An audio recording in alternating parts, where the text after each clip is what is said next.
Bom, a gente vai dar início à próxima palestra agora de divulgação do Vinícius Ramos. Eu escrevi aqui algumas coisinhas para apresentar o Vinícius. Então, o Vinícius ele é natural aqui do Rio de Janeiro.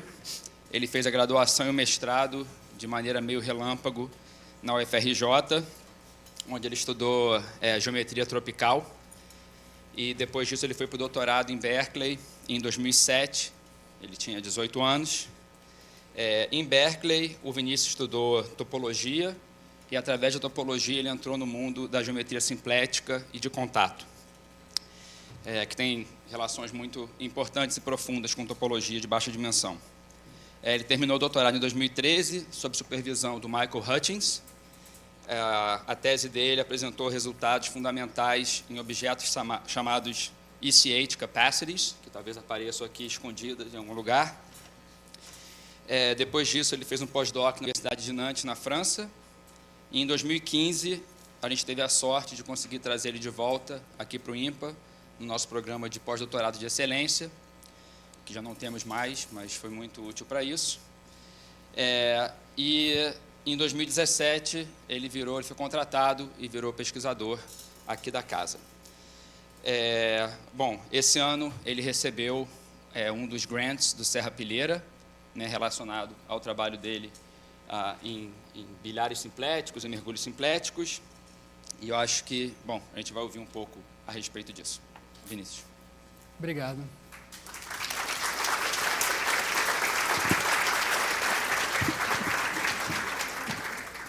Obrigado pela introdução, Henrique. Before I start the talk, I just want to apologize to a few of you who might not understand Portuguese. But I was asked to give the talk in Portuguese, so if you have any questions, we can talk later. Tá, então eu vou falar um pouco sobre mergulhos simpléticos e algumas relações com a teoria dos números. Essa é uma palestra de divulgação, então eu não vou falar muito profundamente dos meus resultados, eu vou falar de algumas coisas um pouco mais clássicas na teoria, mas eu vou mencionar algumas coisas, alguns resultados meus mais para o final. Então, vamos começar. Tudo começa na geometria simplética com a mecânica clássica. Eu acredito que a maioria de vocês nunca estudou nada de geometria simplética, então eu vou falar um pouquinho sobre de onde isso vem. Então, acho que todo mundo sabe muito bem sobre a segunda lei de Newton, que o movimento é regido na nossa escala por uma equação diferencial dessa forma, onde U é um potencial que depende do problema. Então, isso foi Newton no século XVII.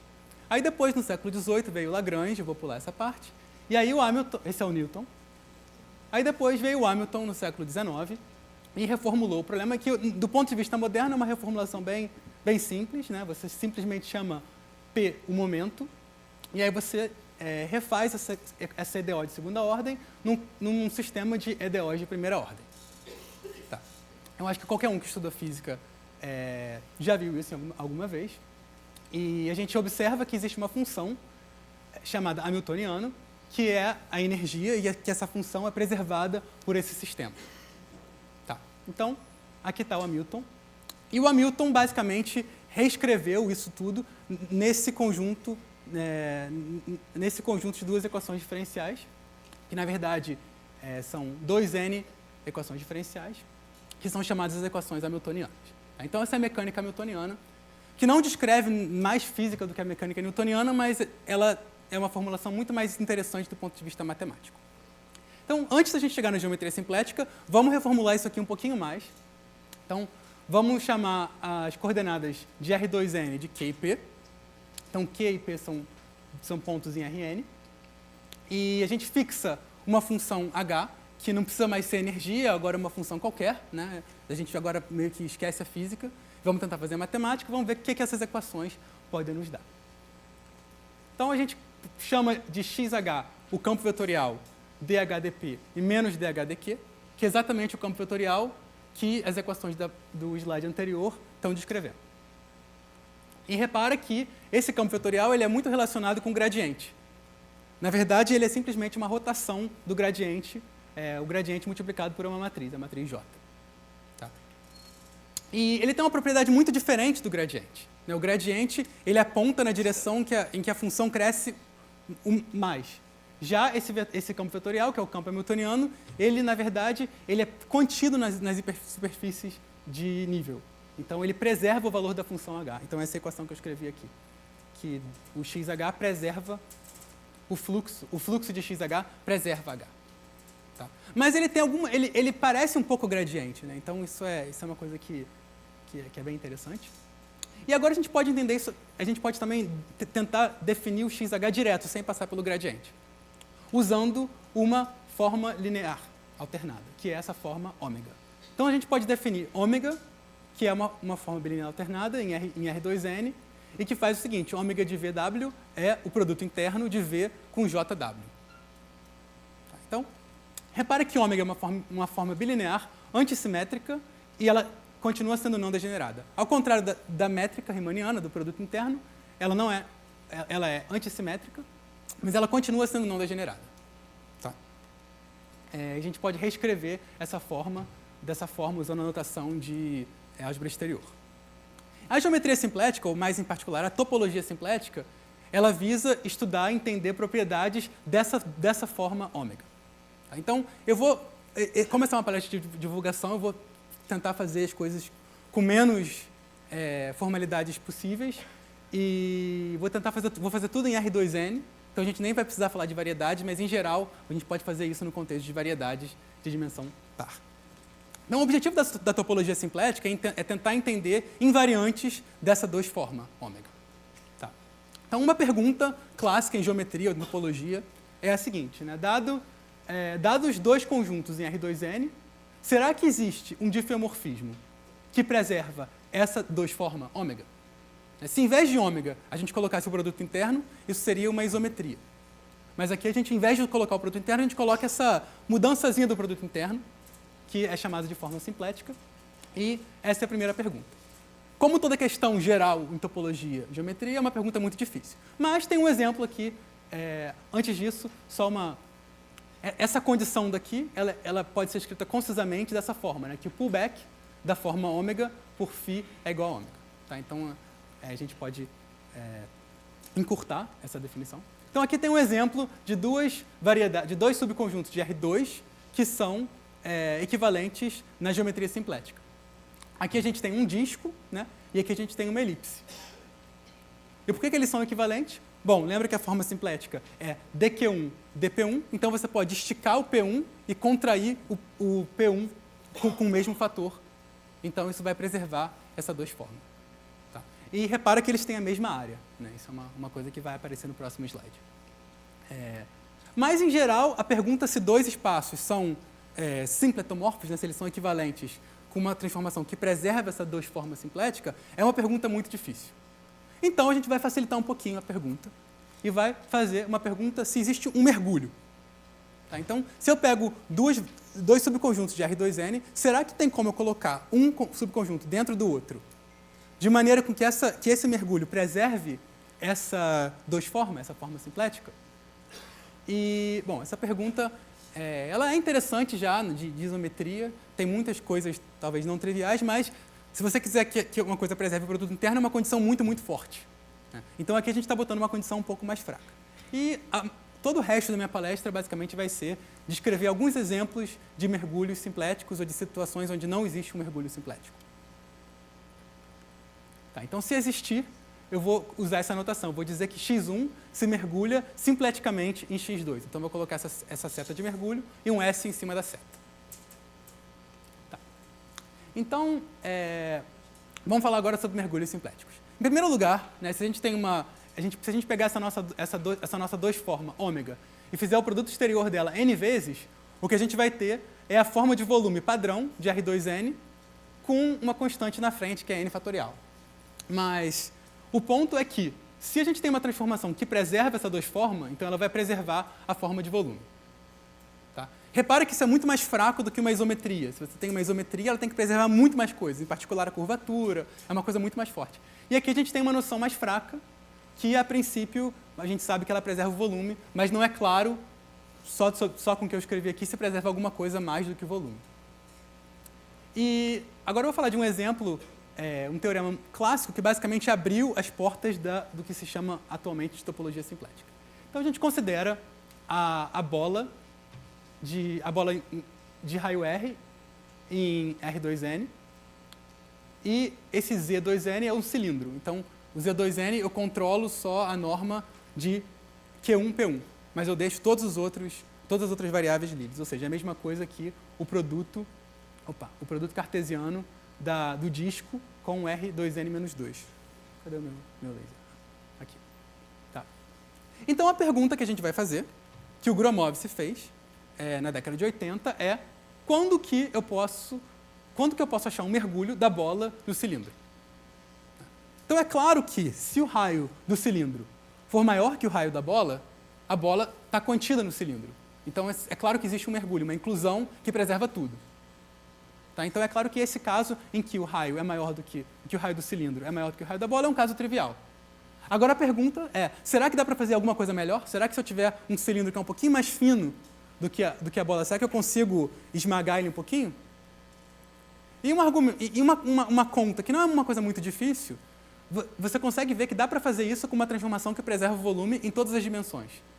Então, você consegue localmente comprimir uma direção e esticar as outras. Se você tiver o R2N-2 para brincar, você consegue fazer isso de uma forma que preserva o volume. E um teorema revolucionário do Gromov, que apareceu no Invenciones, é que você não consegue fazer isso simpleticamente. É que se existir um mergulho simplético da bola de raio R no cilindro de raio Rzão, então o Rzinho é menor ou igual que o Rzão. É claro que a outra direção é óbvia, mas a direção interessante é daqui da esquerda para a direita. Tá. Então esse aqui é o Gromov, continua vivo e ativo. E uma outra forma de ver esse teorema é usando essa figura daqui, a gente pensar em sombras. Né? Se você tem a sua esfera e você olha para uma sombra bidimensional dela, para uma projeção dela num plano, isso aqui vai dar um disco de área πr2, e o que o teorema de Gromov diz é que se você aplicar uma transformação simplética nessa bola, e você projetar de novo, você olhar para a sombra, essa sombra vai ter que ter diâmetro pelo menos πr². O diâmetro não pode diminuir. Não, desculpa, a área. A área do menor disco. Ou o diâmetro do menor disco tem que ser R. E agora eu vou fazer um comentário para vocês verem como a questão é sutil. Reparem que o cilindro que eu tinha escrito antes, eu controlava a norma do vetor Q1, P1. Ou seja, eu queria que Q1² mais P1² fosse limitado. Se eu mudar, em vez de controlar Q1, P1, eu controlar Q1, Q2, a gente tem flexibilidade total. Você pode espremer a bola no cilindro. E por um argumento parecido àquela primeira aplicação simplética que eu falei, você pode comprimir num e expandir no outro fator. Né? Então, realmente depende do fato de que a forma simplética tem essa forma, né? Que é dQi, dPi. Ela junta o QI com o PI. Mas ela não junta os Qs diferentes e os Ps diferentes. Tá? Então, esse teorema foi realmente revolucionário na área. Foi a primeira vez que foi descoberto realmente uma noção de rigidez simplética. E outra coisa muito importante desse teorema é que o Gromov introduziu o estudo de curvas pseudolomorfas na geometria simplética. Então, ferramentas poderosas, tanto de geometria algébrica quanto de EDP, entraram e hoje estão no meio da topologia simplética. Né? Então, hoje é fundamental tanto algumas ferramentas da geometria algébrica quanto de EDP, que é para entender esses espaços de curvas pseudolomorfas.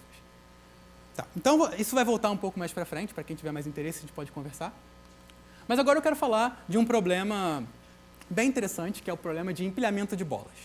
Então, isso é uma coisa, digamos, clássica, que até uma criança pode pensar. Né? Se eu tenho um recipiente, eu tenho várias bolinhas, e eu começo a encher o recipiente de bolinhas, quantas bolinhas cabem nesse recipiente? Ou qual porcentagem do volume que pode ser enchida por bolinhas? Né? Então, essa é uma pergunta bem clássica. Né? Qual é o maior raio, tal que existe um mergulho isométrico de K bolas de raio R na bola de raio 1? Tá? Isso é uma pergunta que faz sentido em qualquer dimensão. Aqui eu tenho um desenho. E é uma pergunta que até em dimensão 3 não é completamente completamente resolvida. Na verdade, eu não sei muito bem do estado da arte, mas é bem complicado e... Bom, você pode olhar na internet, dá para achar a sequência até... Eu acho que até 12 bolas tá provado. Depois de 12, tem algum... Eu acho que tem alguma conjectura, as pessoas acham que não dá para fazer melhor, mas provar que a cota que você consegue realmente é melhor é um problema bem complicado. Então, aqui está uma tabelinha dos 7 primeiros. Eu não coloquei mais porque não coube na tela, mas... Dá para você, na Wikipédia dá para ver até 12. Né? Então, tem uma tabelinha. E a minha pergunta agora, o que eu quero falar para vocês, é sobre a situação simplética. Então, se a gente quiser fazer a mesma coisa da forma simplética. Então, primeiro, a gente tem que estar em dimensão par. Né? Aquela figura que eu tinha anterior em dimensão 3. Né? Então, a figura já não faz mais sentido tanto mais. Agora, a pergunta é, qual é o maior raio? Tal que existe um mergulho simplético de K bolas de raio R na bola de raio 1. Então, agora eu quero mergulhar K bolas com o mesmo raio e eu quero saber qual é o maior raio que eu consigo fazer isso de forma que o mergulho seja simplético. E o interessante é que a resposta é bem surpreendente, como vocês vão ver agora. Bom, eu vou chamar esse raio máximo de Rn de K. Então, depende da dimensão. Esse N aqui é metade da dimensão e o K é o número de bolas. Tá? E os meus mergulhos são sempre simpléticos. Tá? Então, eu vou chamar de N a porcentagem do volume que é preenchida. Tá? Então, isso aqui é a porcentagem do volume que eu consigo preencher com mergulhos simpléticos de bolas do mesmo tamanho. Tá? Então, vamos ver o que a gente consegue aqui. Então, um teorema muito, muito interessante da McDuff e do Polterovich, de 1994, calculou os primeiros valores desse Ni 2 de K. Então, repara que isso aqui é só em dimensão 4, né? E a gente obtém esses números que são bem interessantes, são frações relativamente simples. Né? Repara que é claro que para 1 é igual a 1, isso é óbvio. Para 4 é igual a 1, não é óbvio, ou seja, você consegue, com 4 bolas, preencher o volume inteiro, simpleticamente.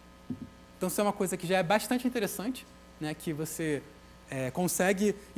que a geometria simplética te dá flexibilidade suficiente para você preencher o volume. Na verdade, é menos de epsilon, porque aqui eu estou pegando o supremo. Mas você consegue preencher o volume todo a menos de 1 epsilon, para todo epsilon, com 4 bolas do mesmo tamanho. Tá? E, para os outros números, você tem algumas obstruções. Né? Para K igual a 2, a obstrução é exatamente o que você tem no caso isométrico. Você consegue preencher metade do volume. Sim. Quando você diz que vai preencher Aham. o N bola, Sim. a bola, o mergulho simplético ele é mesmo para todas as bolas? Não. É o mergulho da união disjunta. Né? Então, elas podem estar entrelaçadas de uma forma completamente maluca. E, de fato, esses teoremas, na verdade, eles não dão... as demonstrações não são construtivas. Então, você mostra que tem que existir um mergulho por uma propriedade complicadíssima, que envolve geometria algébrica, envolve análise, envolve invariantes de Seiberg-Witten, invariantes de teoria de calibre, mas você sabe que existe, mas não é explícito. E muito menos elas são relacionadas, os mergulhos diferentes. Tá. Então, até 8 a gente tem isso. E, bom, a pergunta agora é o que acontece de 9 para frente. Na verdade, para 9 já era sabido na época. Porque tem um argumento relativamente simples da Dusa McDuff, que dizia que quando K é n ao quadrado, quando K é um quadrado, então você sempre consegue preencher o volume todo. Então, aqui está a Dusa McDuff em cima e o Leonid Polterovich. E aí veio, em 1997, o Paul Biran e matou o problema para K maior ou igual a 9. E ele mostrou que, de fato, para K maior ou igual a 9, você consegue sempre preencher o volume todo. Que essa razão é 1. E foi bastante surpreendente. Aqui está ele. Mas tem a ver, por exemplo, com o fato de que quando você começa a fazer blow-ups em CP2, quando você chega em 9, uma coisa diferente acontece. Então, para os especialistas, eu deixo esse comentário. E quais são as ferramentas que foram usadas? Né? Para vocês terem uma ideia, bom, curvas pseudolomorfas são usadas sempre, que basicamente a principal ferramenta de obstrução é você mostrar que existe uma curva pseudolomorfa, né, que existe uma superfície que é basicamente complexa, que tá mergulhada ali, o que é quase complexa, e isso usando várias coisas, mas, por exemplo, superfícies mínimas você consegue obstruções para mergulhos. Para mostrar que mergulhos existem, eles precisaram, né, de algumas outras técnicas. Uma é o blow-up simplético. O blow-up é basicamente, você tem um ponto, você pega um canudinho, você faz... eu não sei quantos de vocês já viram o que é o blow-up, mas é uma ideia muito interessante. Ela está relacionada, em geometria simplética, com o mergulho de bolas. Então, quando você tem uma bola, você pega a imagem da bola, você remove o interior da bola e você faz um quociente na fronteira da bola, isso te dá uma variedade fechada de novo. Isso é equivalente ao blow-up algébrico e, bom, estudar esse tipo de blow-up e os divisores que aparecem ali no blow-up é um elemento fundamental. Oi?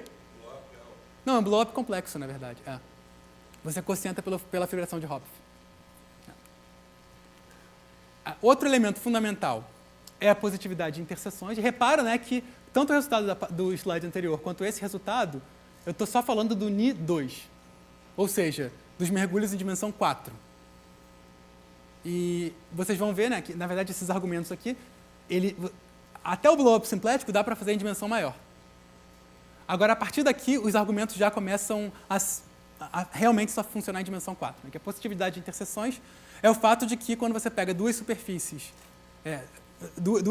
que são curvas algébricas, né? Ou superfícies de Riemann, numa variedade complexa, que a interseção é sempre positiva. Isso vale para essas curvas pseudolomorfas também, que quando elas se intersectam, elas têm que ter uma interseção positiva. Isso já não faz mais sentido quando você pega superfícies em dimensão maior, porque aí elas não se intersectam mais genericamente, não tem mais número de interseção. E, finalmente, talvez a ferramenta mais pesada, que também é extremamente de dimensão 4, são os invariantes de Cyber-Witten. Então, um argumento muito importante para a existência desses mergulhos é um teorema, tudo isso precisa de um teorema do Clifford-Taubes, da década de 90, que diz que um invariante Cyber-Witten, que é um invariante, é uma contagem de soluções de uma EDP obscura da física, é igual a uma contagem de curvas holomorfas numa variedade simplética. Então, é um teorema extremamente complicado. Eu acho que a demonstração tem, não sei, umas 400, 500 páginas. Então, tem muita coisa aqui, mas, no final, a gente tem resultados lindíssimos, como esse daqui, né? Que não tem mais nenhuma obstrução para você mergulhar mais de 9 bolas. Alguma pergunta? Não. Tá. Agora eu vou falar de um problema um pouquinho diferente, mas parecido. Né? Depois de estudar bolas, qual é o próximo espaço que é interessante? Agora a gente vai sempre ficar no mundo quadridimensional, porque já é difícil o suficiente, e muitas das técnicas só funcionam em dimensão 4, então já vão ficar só em 4 dimensões. Então vamos olhar para o elipsoide de dimensão 4. Então o elipsoide de dimensão 4, repara que, como a gente está no mundo simplético, a gente só precisa de dois parâmetros, A e B. Porque, como eu mostrei naquele slide há um tempo, se eu colocar parâmetros diferentes em Q1 e P1, eu posso igualá-los. E a mesma coisa Q2 em P2. Então, eu só preciso de dois parâmetros A e B e eu descrevo todos os elipsoides. E eu coloquei esse π aqui só para simplificar a vida na frente. Mas, bom, isso claramente é a família de todos os elipsoides em R4, vistos com seus óculos simpléticos. Então, repara que a primeira coisa é que, se eu trocar a ordem dos parâmetros, eu tenho objetos que são equivalentes também, que eu posso trocar o Q com P, não faz diferença. Então, eu vou assumir, né, que o A é sempre menor ou igual a B, tá? Por causa dessa propriedade anterior. E agora eu vou definir, né, a minha bola de parâmetro C como sendo o elipsoide de parâmetro CC. Eu já defini a bola, né, mas, bom, em vez de usar o raio, eu quero usar esse outro parâmetro C. Né, o raio é raiz quadrada de C sobre π. Mas tudo bem. Agora eu vou chamar de B de C essa bola de parâmetro C. Tá. E a gente pode fazer uma pergunta simples, que é quando que uma bola cabe num elipsoide, simpleticamente. né? Quando que eu posso mergulhar uma bola no elipsoide AB? Essa pergunta ela é bem fácil se vocês acreditarem no teorema non-squeezing de Gromov. Por quê? Se eu consigo fazer a bola caber no elipsoide, o elipsoide claramente está contido no cilindro de parâmetro A. Né? Porque se eu remover a condição do B, né? Isso aqui claramente está contido no cilindro de parâmetro A. E aí, pelo teorema de non-squeezing de Gromov, isso implica que C tem que ser menor ou igual a A. E é claro que a outra direção também vale, né? Porque se C é menor ou igual a A, então a bola está contida nesse elipsoide. Lembra que a gente está assumindo que o A é menor ou igual que o B. Então, esse aqui é um argumento super simples, que eu espero que seja compreensível para todo mundo, né? Se você entendeu o teorema de Gromov, que a bola só consegue se mergulhar no cilindro quando o raio da bola, ou esse parâmetro, que tanto faz, é menor ou igual que o do cilindro, então essa pergunta tem uma resposta fácil. Agora, a gente pode fazer a pergunta na outra direção. Quando que um elipsoide AB se mergulha na bola de parâmetro C? E essa pergunta é complicada, mas, bom, isso aqui é tudo a menos de uma normalização. Eu posso dividir por um dos parâmetros. Então, na verdade, a pergunta, eu simplesmente preciso responder quando é que um A se mergulha na bola de parâmetro C. Tá? Então, essa é a pergunta. E eu posso codificar a resposta numa função. Primeiro, existe uma obstrução clara, que é a obstrução do volume. Eu sei que uma transformação, um mergulho simplético, uma transformação simplética, como eu expliquei lá no início, ela tem que preservar a forma de volume, e quando você integra sobre o conjunto inteiro, tem que preservar o volume. Então, qual é o volume do elipsoide? Bom, o volume do elipsoide é uma fórmula relativamente fácil, mas dado os parâmetros que eu coloquei, o π lá, né, o volume fica AB sobre 2.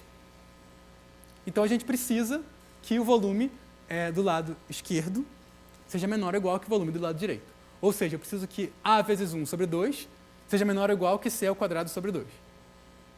Ou seja, eu preciso que A seja menor ou igual a C ao quadrado. Tá? Então, essa é uma obstrução. Ou seja, não dá para fazer melhor do que isso. Mas será que dá para fazer melhor do que isso? Será que tem alguma obstrução mais forte? Desculpa. Então, eu vou codificar isso numa função que eu vou chamar C de A. Então, C de A é a menor bola em que o elipsoide um A se mergulha. Tá? Então, a partir dessa observação da obstrução, a gente consegue uma desigualdade rápida, né, que isso aqui tem que ser maior ou igual que raiz de A. Tá? Então, não dá para esse C de A ser menor do que raiz de A, senão eu quebraria essa propriedade do volume. Eu não tenho volume suficiente. Mas, o que pode ser? Então, o primeiro resultado foi de Emanuel Opstein, em 2007. Ele mostrou que, para A entre 1 e 2, essa função é constante igual a A. Ou seja, tem uma rigidez completa. Eu não consigo fazer mais nada do que o óbvio.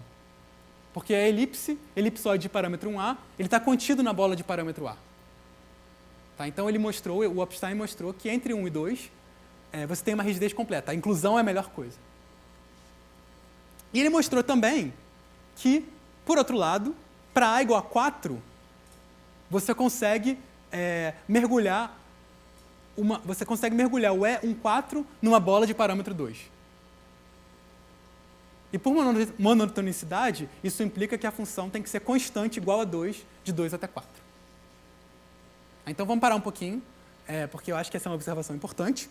A função é linear, e ela vai bem longe da raiz quadrada, e depois ela é linear até ela bater na raiz quadrada. Tá? Então, esse é um comportamento meio bizarro da função. E eu vou fazer um comentário aqui. O fato de que E14 se mergulha em B2, né, o fato de que para A igual a 4 você consegue encher o volume inteiro, está relacionado com o fato de que com 4 bolas você consegue encher o volume inteiro da bola. Tá? Então, para A inteiro, na verdade, o mergulho de E1A para A inteiro está relacionado com o mergulho de A bolas.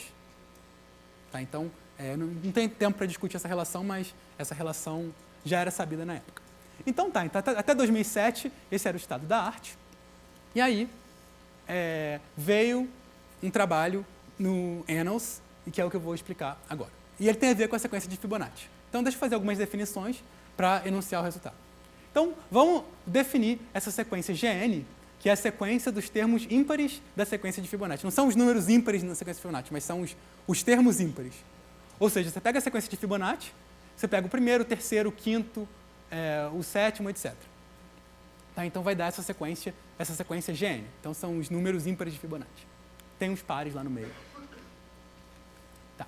E agora a gente vai definir o G0 como sendo 1, ou seja, você coloca mais um início nessa sequência, e define esses dois números. Então, AN é a razão de dois números consecutivos ímpares da sequência de Fibonacci, ao quadrado, e BN é essa outra razão daqui.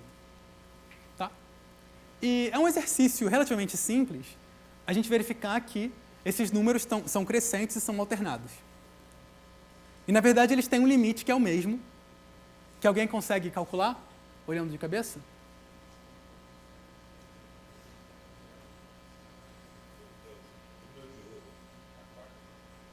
A quarta. Obrigado, pessoal. Então, o limite é a razão áurea a quarta. Espero que não ofender as pessoas a chamar a razão áurea de tal e não de φ, mas é porque na figura que eu tenho na próxima página, no próximo slide, está tal. Então, tal a quarta. Tudo bem, isso é uma sequência maluca que tem esse limite. Agora, em 2009, a Dusan McDuff e o Felix Schlenk provaram o seguinte resultado, que esses números têm a seguinte significância. Né? Então, no intervalo AN-BN, essa função C de A ela é linear. E no intervalo BN-AN mais 1, ela é constante. Então, ela começa, vocês viram, né, no resultado anterior, que ela era linear e constante, e esse comportamento vai se repetir infinitas vezes. Então, você tem uma escada. Né? Então, aqui, o gráfico da escada. Então, você tem uma escada, só que é uma escada infinita, mas onde os degraus estão ficando cada vez menores e, na verdade, estão convergindo para um ponto, que não dá para ver, que está muito pequeno, mas esse ponto aqui é o ponto tal à quarta, tal ao quadrado.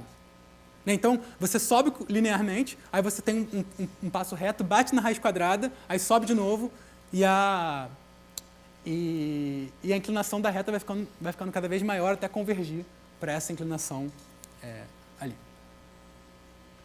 Tá. E eles continuaram, na verdade. Essa função continua. Eles fizeram a descrição da função inteira, até infinito. E eles observaram o seguinte, no próximo intervalo, aliás, para quem não sabe fazer conta assim de cabeça, que eu acho que todos nós, tal a quarta é 6, qualquer coisa. Então, entre 6 e 7. E eles viram que, na verdade, entre tal a quarta e 17 sobre 6 ao quadrado, essa função agora, de vez em quando, ela vai ser igual à raiz quadrada e de vez em quando vai ter um degrau. Esses degraus são todos disjuntos. Então, ele começa, na verdade, com um degrau, aí tem um trecho que é igual à raiz quadrada, e tem mais um degrau, então são 9 segmentos disjuntos em que há um degrau. Tá? Então, tem uma coisa meio bizarra. E aí, depois de 17 sobre 6 ao quadrado, ela é sempre igual à raiz quadrada. E repara que 17 sobre 6 ao quadrado é um pouquinho maior que 8. É 8 e 1/36. Então, é menor do que 9, que é uma coisa importante. Né? Porque a gente viu que para o empilhamento de bolas, para 9 bolas ou mais, você não tem nenhuma obstrução, ou seja, a melhor obstrução é o volume. Isso é compatível com esse fato daqui. Na verdade, eles mostram que isso é uma versão, digamos, contínua daquele problema anterior. Tá? Então, tá. Então, agora, já que a gente está falando de elipsoides, a gente pode fazer uma pergunta um pouquinho mais geral, que é quando um elipsoide se mergulha no outro. Né? A gente viu o caso particular da bola, quando o C é igual a D, mas a gente pode responder a pergunta no caso geral.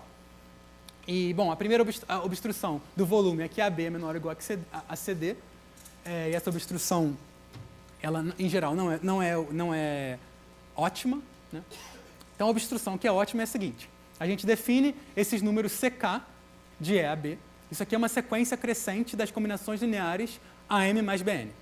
Então, você pega o seu A e B, pega todas as combinações lineares naturais de A e B, coloca elas em ordem crescente, com repetição, se tiver repetição, ou em ordem não decrescente com repetição. Tá? Então, essa é a sequência CK. Então, por exemplo, CK de E1, 2, dá para a gente ver, né? 0, 1, aí 2 aparece duas vezes, né? 2 aparece como 2 vezes 1, mais 0 vezes 2, ou 0 vezes 1 mais 1 vezes 2. O 3 aparece 2 vezes, o 4 aparece 3 vezes, e assim por diante. Então é uma coisa de teoria dos números. Qualquer computador consegue calcular quantos termos você quiser. E bom, aqui um outro exemplo. Desculpa, aqui era para ser B1 ou E11. Né? Mas bom. E aqui no caso da bola, né, a gente tem 0, depois 1, 1, depois 2, 2, 2, depois 3, 3, 3, 3 e assim por diante. No caso da bola, a sequência é bem fácil de entender. E a mesma Dusa McDuff provou, em 2009, usando as mesmas técnicas, mas um pouquinho mais de álgebra e teoria dos números, que o elipsoide AB se mergulha no elipsoide CD, se e somente se a gente tem essa desigualdade. Se e somente se todos os termos da sequência do EAB são menores ou iguais que os termos correspondentes da sequência do SCD. Então, ela provou esse resultado. E agora, bom, se você tiver quatro números A, B, C, D, e você quer ver se o elipsoide de parâmetros AB se mergulha no elipsoide de parâmetros CD, você tem a receita aqui para você verificar. É claro que é uma receita infinita, né? Você precisa mostrar isso para todos os números, então não é tão fácil assim. E tem uma teoria dos números muito mirabolante aqui, como vocês viram no caso da bola, que está contido aqui, né? Tem os números de Fibonacci aparecem, tem os polinômios de Eckhart, que aparecem em geral para outros contextos, mas, bom, eu vou também deixar isso para uma outra palestra. O que é esse número CK? Eu quero só falar um pouquinho, porque tem muito a ver com a minha pesquisa, esse número CK. Esse número CK é chamado de uma capacidade simplética. Então, as capacidades simpléticas são o quê? É o seguinte, dado um conjunto de R4, você associa a ele um número positivo, não negativo, que satisfaz duas propriedades. A primeira é que, quando você multiplica o seu conjunto por um parâmetro, R, esse número ele é multiplicado por R ao quadrado. Então, não é um volume, o volume seria multiplicado por R à quarta. É uma coisa realmente, uma invariante bidimensional de uma variedade quadridimensional, no caso. E a outra propriedade, que é a propriedade, digamos, mais fundamental, é que se existir um mergulho simplético de um no outro, então a gente tem uma desigualdade desses números. Então, esse número ele te dá uma obstrução para a existência de um mergulho simplético. Tá? Então, bom, a princípio, essas duas condições você pode colocar tudo igual a zero, mas é trivial, não vai dar nada. Em geral, se assume um pouquinho mais. Assume, por exemplo, que a capacidade da bola é não trivial, ou que a capacidade do cilindro é não infinita, mas, bom, não importa para essa palestra. Então, o Hutchins, que foi o meu orientador, ele definiu uma sequência de capacidades, CK, que estende essas sequências que eu defini no slide passado, nesse CK de AB, para todos os subconjuntos de R4. Então, se você quer saber se um mergulho simplético de dois subconjuntos de R4 pode existir, a primeira coisa é calcule esses CKs. E se você encontrar uma desigualdade ali que não é satisfeita, então o mergulho não pode existir. Tá. E o que a Dusa McDuff provou foi que essas capacidades CK, elas são suficientes para caracterizar mergulhos de elipsoides em elipsoides. Ou seja, elas dão exatamente a resposta de quando um mergulho de um elipsoide num elipsoide existe. Tá. E só para dar uma ideia do que são esses CKs, né, esses CKs eles são o seguinte: se a variedade é uma subvariedade compacta com bordo suave, de codimensão zero, ou seja, alguma coisa como um conjunto, o fecho de um conjunto aberto, alguma coisa razoável, então, esses CKs, o CK é o período de uma órbita fechada do fluxo característico na fronteira. Bom, aqui é um bando de palavras, eu acho que vocês, talvez muitos não sabem o que eu quero dizer, mas, bom, pensa num conjunto, um conjunto aberto em R4, pega o fecho dele, supõe que esse fecho é compacto e que o bordo é suave. E nesse bordo, que é uma variedade de dimensão 3, você tem vários campos vetoriais. Um deles é o campo característico, que é um campo também que tem a ver com a mecânica newtoniana, que é o núcleo da forma de contato, basicamente. E aí você pode olhar para as trajetórias desse fluxo e você pode olhar para as trajetórias fechadas. Então, se existe uma trajetória fechada, você olha para o período. Então, esses períodos é que são basicamente essas capacidades. Como escolher os períodos é uma questão um pouco complicada, que também não dá tempo de eu falar, mas eu queria falar para os especialistas terem uma ideia do que são esses CKs. Agora eu vou falar um pouquinho de alguns resultados meus, que tem a ver com o bidisco lagrangiano. Então, o que é o bidisco lagrangiano? Simplesmente o produto cartesiano de dois discos em R4. Né? Então, eu pego dois discos. Só que uma coisa importante é que eu quero que o Q e o P sejam as variáveis, o Q está no disco e o P está no disco. Se a gente olhar para o fluxo característico, bom, por que esse produto é interessante? É interessante porque, bom, é um exemplo, e parece que em topologia simplética os exemplos são as coisas mais interessantes. Assim, é impressionante como cada exemplo tem um comportamento completamente diferente do outro exemplo que você olhou no outro mês. Então, esse é um exemplo, mas tem uma outra razão que esse conjunto é interessante. E a razão é a seguinte: se você olhar para o fluxo característico, né, o que é o fluxo característico? Ele é basicamente o seguinte: você pega um hamiltoniano, uma função, tal que o bordo desse conjunto é uma superfície de nível. E você olha para o campo hamiltoniano. Então, por exemplo, se eu quero uma função cujo bordo seja igual ao bidisco, ao produto cartesiano de dois discos, eu posso pegar, por exemplo, o máximo da norma de Q e a norma de P. Não é uma função suave, mas vamos fingir que é suave, né? O máximo de norma de P e norma de Q. Quando eu coloco isso igual a 1, isso dá exatamente o bordo desse disco. Deixa eu só escrever isso aqui. Eu posso considerar essa função. Tá? E aí, quando eu olhar para o campo hamiltoniano que ela gera, lembra que o campo hamiltoniano, ele é o quê? Eu olho para o gradiente e depois eu multiplico por SJ. Tá? Então, o que é esse campo hamiltoniano? Ele é exatamente dado por essa fórmula que eu coloquei aqui. Né? Então, quando eu pego o gradiente, eu vou ter o PI na direção do PI. Quando eu multiplico por J, eu vou ter o PI, o P1 e o P2 na direção de Q1 e Q2. E a mesma coisa com Q1 e Q2, mas com sinal de menos. Tá? Isso nas duas partes desse conjunto. É uma coisa um pouquinho singular, mas vamos esquecer a singularidade no momento. E alguma coisa se passa nessa união, na interseção das duas partes do bordo, mas eu também vou deixar isso para depois. Mas vamos tentar seguir esse campo vetorial, vamos ver o que dá. Né? A gente pode olhar esquematicamente, né, o bordo do produto de dois discos ou eu estou no interior de um e no bordo do outro, ou eu estou no bordo do primeiro e no interior do segundo. Então vamos supor que eu começo nesse conjunto aqui no interior do primeiro e no bordo do segundo. Então, digamos que eu comece de um ponto aqui, né, do lado esquerdo, e eu estou num ponto aqui do lado direito. Então, esse campo vetorial está me dizendo o seguinte: anda com o QI, anda com o vetor Q, na direção dada pelo vetor P. E deixa o vetor P parado. Tá, então, eu faço isso. Eu pego o meu vetor P e eu ando Q na direção do P. E deixo o P parado.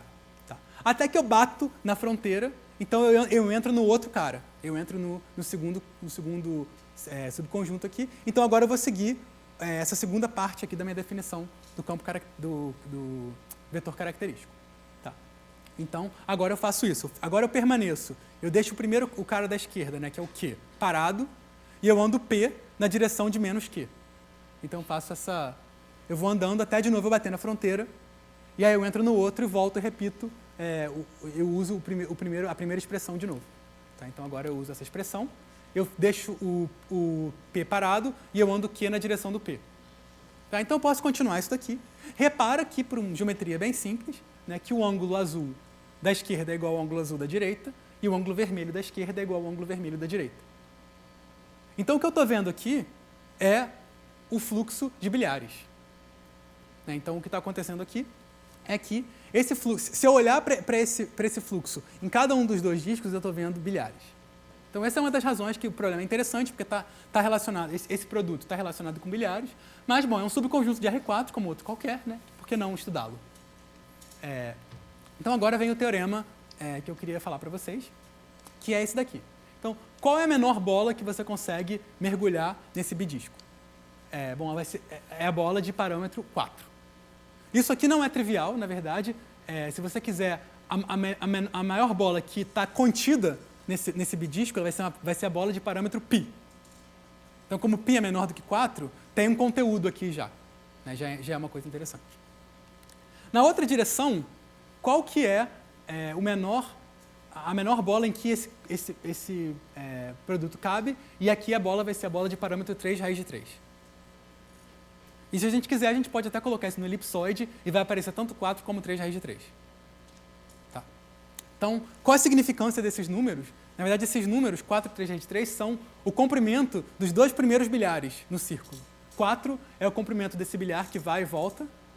E 3 raiz de 3 é o comprimento do bilhar, que é um triângulo equilátero. Tá? E repara que 8, que é o volume da bola de parâmetro 4, é estritamente menor que π ao quadrado, que é o volume do bidisco, que é estritamente menor que 6 raiz de 3, que é o volume desse elipsoide, o menor elipsoide em que isso cabe, simpleticamente. Tá? Então, esse teorema não contradiz o volume, que é importante para a sanidade. Tá, então, deixa eu falar rapidinho sobre as ferramentas, né, que entram aqui.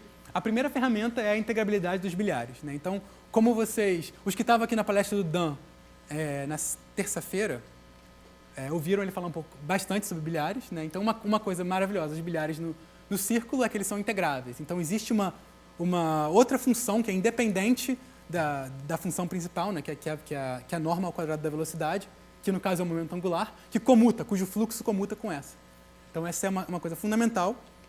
E existe na literatura uma das coisas mais clássicas em mecânica clássica, talvez não tão clássica assim, mas da segunda metade do século XX, é o teorema de Arnold-Liouville. Bom, talvez o Arnold diria que é uma coisa do século XIX, não sei. Mas eu acho que não está tão bem escrito. Que é basicamente que se você tem um sistema integrável com algumas condições adicionais, então, na verdade, ele é um sistema tórico. Então, você pode entender esse sistema que está acontecendo ali como um sistema tórico. Então, esse é o primeiro elemento da demonstração. E depois vem as partes mais modernas, né, da década de 2010, que um domínio tórico pode ser quebrado em triângulos que nos possibilitam calcular essas capacidades SH combinatoriamente. Então, isso aqui é uma frase bem vaga, mas só para vocês verem as palavras que aparecem. E depois a gente usa as técnicas, está faltando um C, as técnicas da Macduff para o contexto de domínio histórico. Então, você pega as técnicas da Macduff para elipsoides e o Dan Christopher Gardner, ele viu que, na verdade, dava para adaptar essas técnicas para uma classe muito maior de domínios, que são os domínios históricos. Tá. Então, e aí, no final, tem uma construção explícita de um empilhamento de bolas. Então, aqui, as duas figuras mais importantes. Essa figura da esquerda é como você quebra um domínio tórico em bolas. E as bolas, quando você coloca os seus óculos tóricos, são triângulos. Eu vou deixar isso aqui, eu acho que poucos sabem geometria tórica, mas, de repente, esse lema que as bolas são triângulos na geometria tórica é uma coisa que vocês podem levar para vocês. Então, as bolas são triângulos. Então, aqui tem uma bola e você consegue quebrar isso em um número infinito de bolas. E aqui, à direita, está o empilhamento de bolas que é necessário para mostrar o teorema. Tá. Então, só para finalizar, eu vou falar de um resultado um pouquinho mais recente, que é o seguinte, né? Em vez de eu considerar o produto de dois discos, eu vou pegar uma deformação desse produto, que é uma soma L-alfa de dois discos. Eu não estou usando P, LP, porque o P já está ocupado. Então, estou usando alfa. Mas é o LP, que vocês estão acostumados. Então, isso aqui, em vez de eu pegar o máximo de norma de Q e norma de P, eu pego a norma L-alfa de norma de P e norma de Q. Tá? Então, norma de P e norma de Q são a norma padrão, a norma L2. Mas aí eu pego a norma L-alfa. Por que eu estou considerando esse conjunto? Bom, porque é um conjunto interessante, de novo. Né? E também acontecem fenômenos interessantes. Então, eu pego esse conjunto e eu faço a seguinte pergunta. Né? Qual é a maior bola que mergulha nele e qual é a menor bola em que ele se mergulha? Tá. Então, agora, eu vou fazer um desenho, um gráfico, que eu não consegui fazer ali, que é o seguinte. Né? A primeira obstrução, o primeiro número que vocês deveriam ver aqui é exatamente o número que você obtém com a inclusão. Então, no caso do primeiro problema, né? Quando é que você consegue mergulhar uma bola nesse conjunto? Você pode pensar quando é que uma bola está contida nesse conjunto. Esse conjunto, você pode pensar esquematicamente como sendo, sei lá, uma coisa assim. E aí você quer saber qual é a maior bola que cabe aqui dentro, simpleticamente. Então, bom, não custa nada a gente primeiro ver qual a bola que cabe ali por inclusão. Então, você pega essa bola por inclusão. Essa figura aqui, ela faz sentido para alfa entre 1 e 2. Se você calcular, né, qual é a maior bola que cabe aqui por inclusão, o parâmetro que você vai achar é 2π 1/4 elevado a 1 sobre alfa. Tá.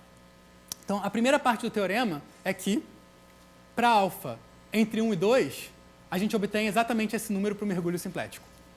Ou seja, o mergulho simplético, pelo menos desse lado, né, da bola, nesse conjunto, a melhor coisa que você pode fazer é a inclusão. Para alfa maior do que 2, você não espera que esse número tenha uma significância, porque para alfa maior do que 2, a bola ela é mais assim, né? Então, a maior bola que cabe, ela não bate mais nesses pontos daqui. Então, esse número aqui perde a significância. Ele está grande demais, na verdade. Tá. E o número que aparece é esse número A de alfa. Esse A de alfa, ele é a área do disco na norma L-alfa em R2. Então, você pega o seu disco de norma L-alfa e calcula a área. Então, é uma integral que não dá para resolver em geral, mas que é relativamente fácil. E aqui, na verdade, não dá tempo de eu falar, mas existe uma rigidez que não tão forte quanto a rigidez aqui no caso de alfa entre 1 e 2, mas existe uma rigidez no mundo tórico. Então, assim, essa rigidez para alfa entre 1 e 2 você vê direto na inclusão. Para alfa maior do que 2, você tem que colocar os seus óculos tóricos e aí você vê a rigidez. Tá. Bom, vou deixar isso dessa forma.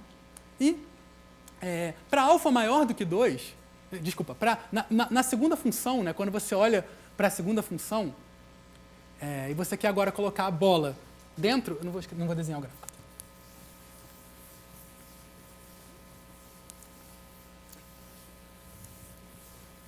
Se agora você quer colocar uma bola, se você quer colocar a bola de L-alfa dentro de uma bola, você repara que a inclusão ela vai te dar que elas têm que se tocar aqui. Né? Que a melhor coisa que você pode fazer é quando elas se tocam ali. E que se você fizer a conta, dá exatamente o mesmo número. Então, para alfa maior do que 2, você esperaria ter exatamente esse mesmo número, que é 2π vezes 1/4 elevado a 1 sobre alfa. Né? E para alfa entre 1 e 2, esse número já não tem mais relevância. E, basicamente, o que acontece é que você vai ter o A de alfa. Então, a princípio, você teria essas duas partes. Né? A de alfa para alfa entre 1 e 2, e esse número que é meio feio, mas que é extremamente natural, para alfa maior do que 2. Mas aí acontece um fenômeno bem inesperado, que surpreendeu a gente. Que é quando você chega no 9, em alfa igual a 9,5, o comportamento do problema muda completamente. E aí você começa a ter uma flexibilidade, que não era esperada, porque aqui você tem rigidez completa. Mas quando você passa do parâmetro 9,5, começa a ter uma flexibilidade que você não consegue enxergar, parecida com a flexibilidade do mergulho das bolas que eu falei para vocês, do empilhamento das bolas anterior. E aí, para essa segunda parte, você precisa de todo o maquinário de invariantes Cyber-Witten e blow-up simpléticos, etc. De divisores excepcionais e tudo que a McDuff descobriu lá na década de 90 que está sendo ainda bem utilizado, bem explorado. Então, para terminar, eu vou falar de algumas questões abertas, para vocês terem ideia de onde isso pode ir. Bom, a primeira questão é como calcular mergulhos simpléticos ótimos em dimensão maior do que 4. As técnicas principais aqui só valem em dimensão 4. Existem alguns resultados parciais, alguns resultados, mas nenhum tão interessante, tão maravilhoso quanto os de dimensão 4. O que dizer, por exemplo, do produto da elipse com D2? Né? Isso é uma questão que, na verdade, eu estou trabalhando no momento e que tem a ver, está relacionado com bilhares na elipse, dos quais o Dan falou aqui numa palestra tem alguns na terça-feira. Mas o que a gente pode dizer disso simpleticamente? Né? A gente tem junto com o Daniel Sepp, a gente tem uma conjectura do que isso deve ser. E algumas questões mais difíceis são o que dizer sobre ômega vezes D2, o produto de uma região qualquer em R2 vezes D2, mesmo que seja uma região convexa, mas onde os bilhares não são integráveis, que provavelmente deve ser qualquer coisa que não é uma elipse ou um disco. Né? Aqui já é muito interessante, porque a técnica de integrabilidade já quebra, mas as capacidades continuam existindo, a geometria simplética continua existindo basicamente da mesma forma. A gente só não pode usar mais sistemas integráveis, o que, claro, quebra a nossa técnica, mas é possível que alguma coisa ainda possa ser dita. E talvez a pergunta mais otimista seja, será que as capacidades SH e a dinâmica de contato podem responder a perguntas em aberto, em bilhares, por exemplo, sobre a existência de bilhares fechados em triângulos obtusos? Então, bom, é isso, eu vou parar por aqui. Obrigado.